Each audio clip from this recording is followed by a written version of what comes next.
ওনার নামে গাইবান্ধাতে মামলা আছে, সেই মামলার রেফারেন্সে আমরা ওনাকে এখানে পেয়েছি, আমরা নিয়ে যাচ্ছি। আমার দিনাজপুর সদর থানা কোতোয়ালি থানাতে থাকবে।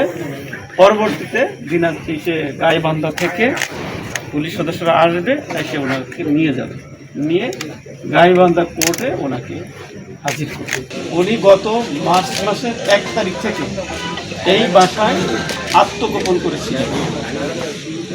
মানে আওয়ামী লীগের কোন পদে ছিল বলে দেন, আপনি বলেছেন সাংগঠনিক সম্পাদক, জেলা গাইবান্ধা জেলার সাংগঠনিক সম্পাদক ছিলেন, ওনার মুখেই শুনলেন।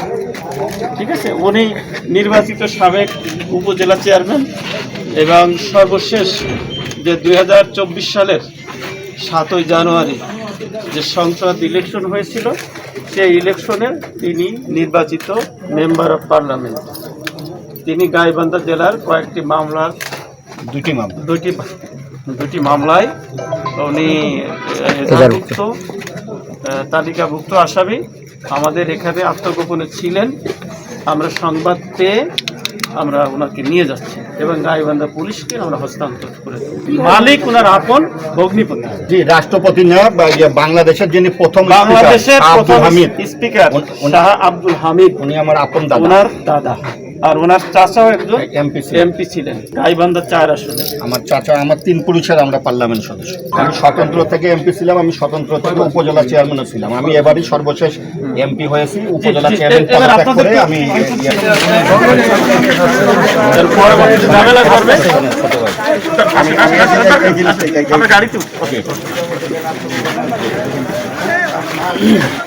মামা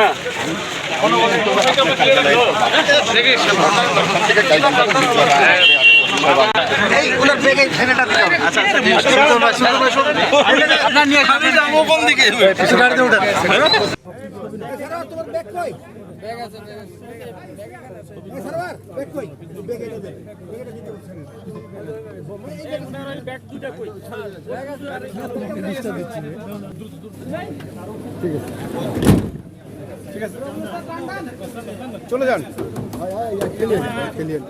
আপু।